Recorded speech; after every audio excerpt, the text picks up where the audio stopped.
오늘 본문의 말씀 안에는 니고데모라고 하는 사람이 등장합니다. 그 니고데모를 설명하는 글이 오늘 본문 1절에 있습니다. 그런데 바리새인 중에 니고데모라 하는 사람이 있으니 유대인의 지도자라. 그러니까 니고데모라고 하는 사람은 바리새인이면서 바리새인 자체가 유대의 지도자이죠. 그래서 유대인의 지도자라고 이야기하고 있습니다.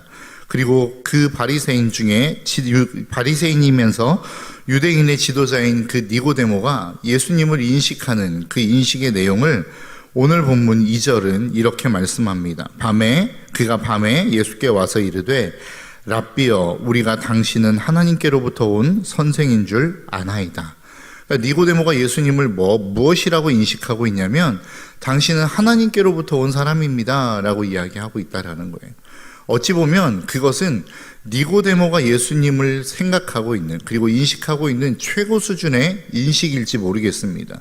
왜냐하면 그와 함께하는 많은 바리새인들 그리고 종교의 지도자들은 예수님에 대한 반감을 가지고 있었습니다. 그가 무슨 하나님의 아들이야, 그가 무슨 하나님께서 보내신 자야, 그는 이단이야, 그는 잘못된 사람이야 라고 하는 인식이 참으로 많았기 때문에 그렇습니다.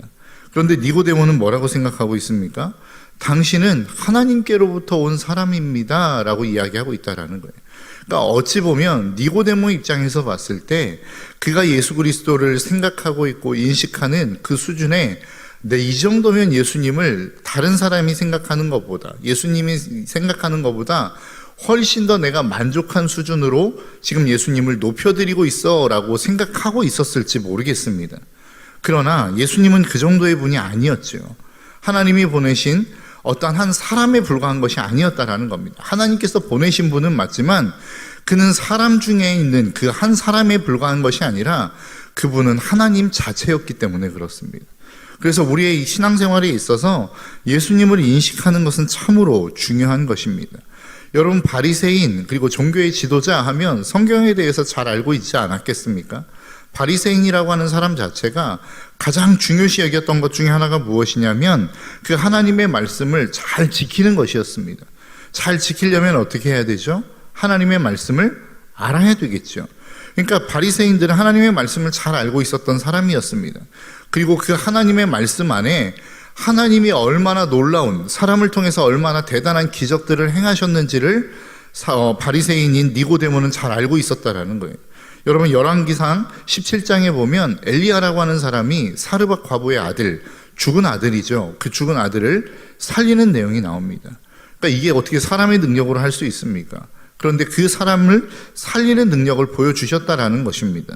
또 출애굽기에 보면 모세를 통해서 반석에서 물이 나게 하시는 놀라운 기적을 보여주시기도 하셨다라는 거예요.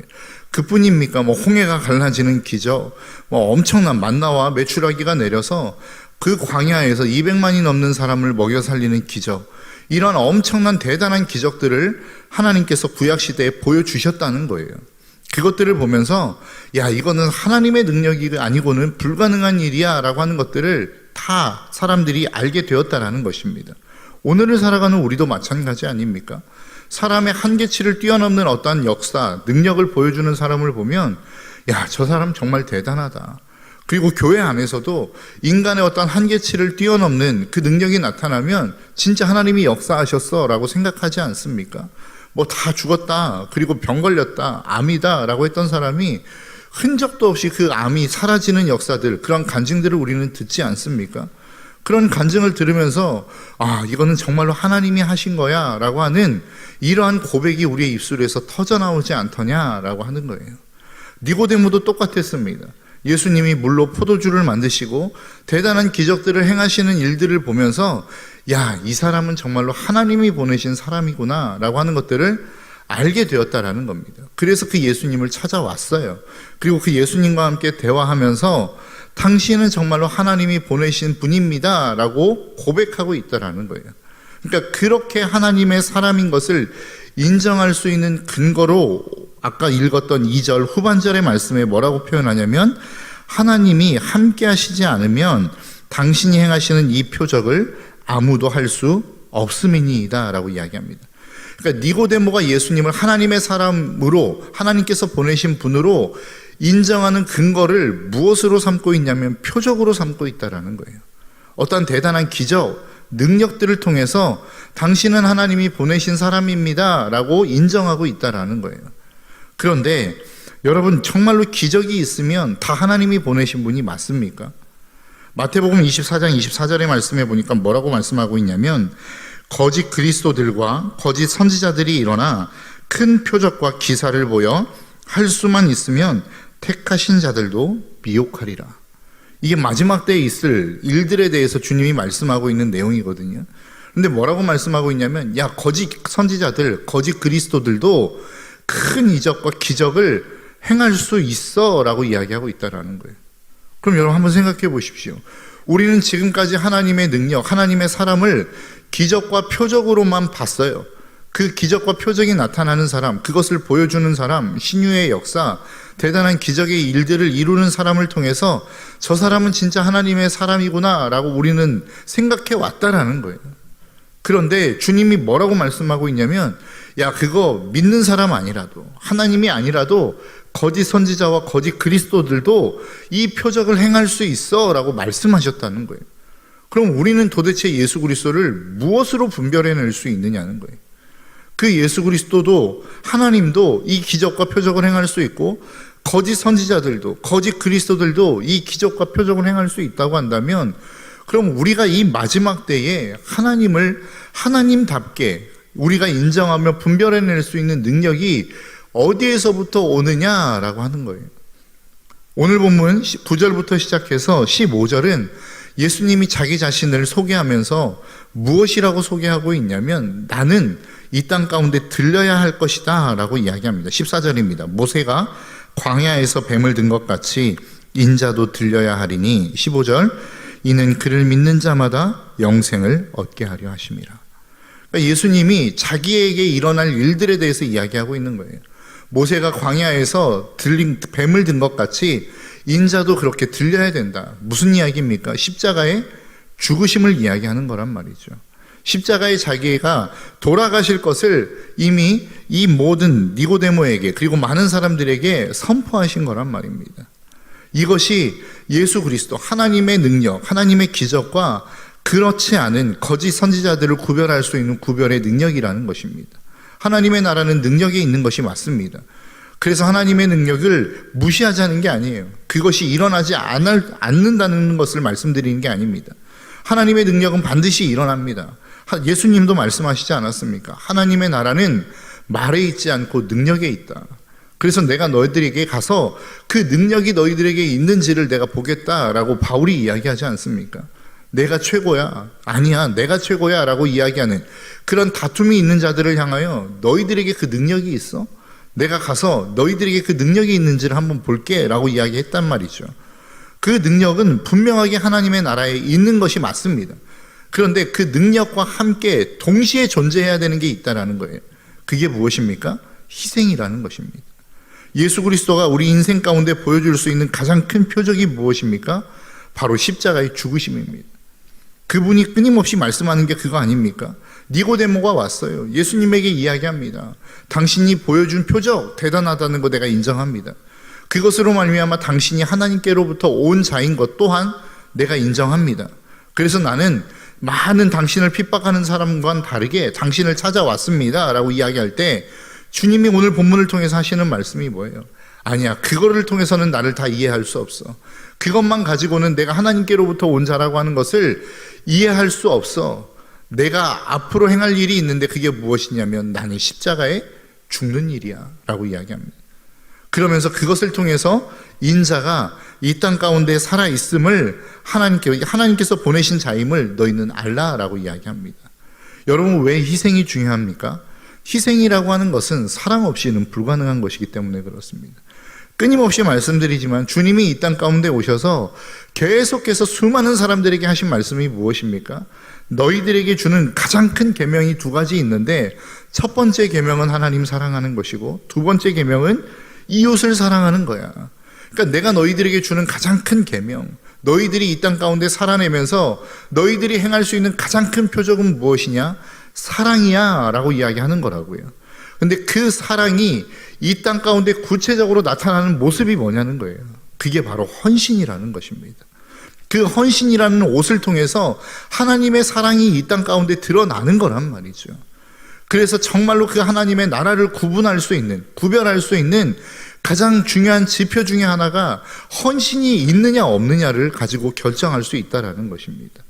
여러분들의 삶 가운데 대단한 능력이 있으십니까? 있을 수 있습니다. 그런데 진짜 여러분들이 하나님의 사람인 것을 인정하고 그리고 증명해낼 수 있는 방법이 무엇일까요? 그것은 바로 헌신입니다. 여러분들의 주변에 있는 사람들을 통하여 여러분들의 주변에 있는 사람들에게 내가 예수 그리스도의 사랑을 어떠한 헌신의 모습으로 보여줄 수 있느냐, 이것이 예수님이 이 땅 가운데 오셔서 우리 가운데 보여주신 표적과 기사와 같은 놀라운 사건과 동일한 모습이라는 것입니다. 오늘 본문에는 드러나 있지 않지만 바로 이 다음 절에 나오는 게 무엇입니까? 그래서 하나님이 세상을 이처럼 사랑하사, 사랑에 대한 이야기가 나오지 않습니까? 예수님이 인자가 들려야 될 것, 십자가에 죽으셔야 될 것들을 말씀하시고 난 다음에 왜 그 다음 바로 나오는 구절이 사랑이냐는 거예요. 그것은 그 사랑 아니면은 희생이 따라올 수 없기 때문에 그렇습니다. 사랑 없는 희생에는 여러분 한계가 존재하기 때문에 그렇습니다. 우리가 하나님의 능력으로 말미암아 대단한 능력, 대단한 재력, 대단한 권력, 대단한 학벌을 우리가 가질 수 있습니다. 그런데 진짜 하나님의 사람에게서 나타내야 될 게 무엇이라고요? 바로 사랑입니다. 그 사랑은 헌신을 통해서 드러난다라는 것이죠. 오늘 본문을 통해서 예수님이 니고데모에게 하시고자 하시는 그 말씀이 바로 이것이 아닌가라고 하는 생각을 해봅니다. 여러분, 우리는 날마다 하나님 앞에 나와 무엇을 구합니까? 능력을 구하죠. 하나님, 나에게 이러한 능력이 필요합니다. 하나님, 나에게는 이러한 환경이 필요합니다. 하나님, 나에게는 이러한 조건이 필요합니다. 하나님, 나에게는 이러한 것들이 필요합니다. 하나님의 능력을 구한단 말이에요. 이 능력을 구하는 게 나쁘다는 게 아닙니다. 근데 그 능력 받아서 우리가 도대체 뭐 할 거냐는 거예요. 뭐 하기 위해서 우리가 그 하나님의 능력을 지금 구하고 있는가라고 하는 것이죠. 니고데모도 비슷했을 것입니다. 나는 바리새인이고 유대인들의 지도자고 많은 사람들로 하여금 존경받는 사람인데 왜 나에게는 당신과 같은 그런 능력이 없습니까? 나도 분명히 하나님이 보내신 사람일 텐데, 나도 분명하게 하나님이 나를 세우신 지도자일 텐데 왜 나에게는 당신과 같은 능력이 나타나지 않습니까? 라고 하는 의문이 니고데모에게는 있지 않았겠습니까? 당신이 섬기는 하나님과 내가 섬기는 하나님이 동일한데 당신은 그만큼의 능력이 있고 나에게는 왜 그만큼의 능력이 없습니까? 우리의 모습 아닙니까? 많은 사람들을 바라보며 저 사람은 노래도 잘하고 저 사람은 기도도 열심히 하는 사람이고 저 사람은 뭐 재물도 많고 자녀도 잘 되고 엄청난 능력이 있는데 왜 나는 이 모양 이 꼴입니까? 라고 하며 한탄하는 모습으로 하나님 앞에 우리가 기도하는 모습들이 있지 않습니까? 그와 비슷한 심정으로 하나님 앞에 나온 예수 그리스도에게 온 니고데모를 향하여 하나님이 지금 하나님이신 예수 그리스도가 그 니고데모에게 가르치시는 게 뭐냐는 거예요. 야, 그 대단한 능력 그거 그렇게 큰 거 아니야. 하나님의 나라를 증명해낼 수 있는 대단한 기준 아니야. 진짜 하나님의 나라의 기준, 하나님이 임하신 그 능력, 그 하나님이 임하신 그 증거가 뭔 줄 알아? 그것은 사랑이야. 그것은 희생을 통하여 드러나는 거야 라고 오늘 예수님이 그 니고데모를 향하여 가르치고 있는 거라는 것이죠. 여러분들의 삶 가운데 이 희생이 있으십니까? 사랑을 근거로 한, 사랑을 기반으로 한 그 하나님을 향한 희생과 헌신이 있으십니까? 하나님과 어떤 거래하기 위해서가 아니라 내가 이만큼 했으니까 하나님 나에게 이거 주십시오.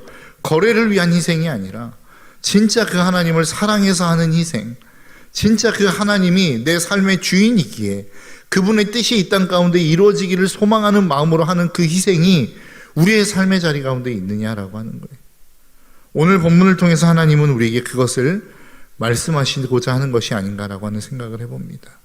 여러분, 희생이 사라져가고 있는 시대입니다. 가장 고귀하고 가장 예수님의 사랑을 많이 닮았다라고 하는 그 어머니의 희생까지도 오염되어 갖고 타락해져 가고 있는 이 시대를 우리는 살아가고 있습니다. 여러분, 왜 교회가 이 땅의 희망이라고 이야기합니까? 왜 예수 그리스도를 믿는 믿음의 사람들이 이 땅의 희망이라고 이야기합니까? 진짜 사랑이 그 그리스도를 통해 믿는 사람들에게 주어졌기 때문에 그렇습니다. 진짜 자기를 희생해서 누군가를 살리고자 하는 그 사랑의 희생이 예수 그리스도에게만 있기 때문에 그래요. 그것을 가진 자들이 누구입니까? 바로 믿음의 사람 그리스도인들이기 때문에 그렇습니다. 그런데 우리가 그 지금 사랑을 가지고 있느냐는 거예요. 그리고 그 사랑으로 이 땅을 살아내고 있느냐라고 하는 것입니다. 여러분, 오늘 이 아침 우리의 삶의 모습 속에서 우리를 좀 한번 돌아보고 점검해 볼 수 있었으면 좋겠습니다. 내가 지금 이 아침에 이 자리에 나와서 나는 지금 무엇을 구하고 있는가? 니고데모와 같이 나에게 없는 무엇, 그래서 내 만족을 위해서 하나님께로부터 어떤 능력을 구하기 위해서 이 자리에 나와 있는가? 아니면 나에게는 능력은 없지만 나에게 주어진 그것들을 통해서, 그 환경과 상황과 주어진 그 무엇인가를 통해서 이 땅 가운데 하나님의 사랑을 드러내기 위해 희생을 결단하기 위해 이 자리에 나와 있는가? 우리 스스로를 한번 돌아보시는 시간이 되었으면 좋겠습니다. 그리고 정말 그리스도인답게 내 삶을 사랑으로, 사랑을 기반한 희생의 삶의 자리로 내 삶을 이끌어 가시는 그 하나님 앞에 순종함으로 나아갈 수 있는 이 아침 되시기를 주님의 이름으로 축복합니다. 기도하겠습니다.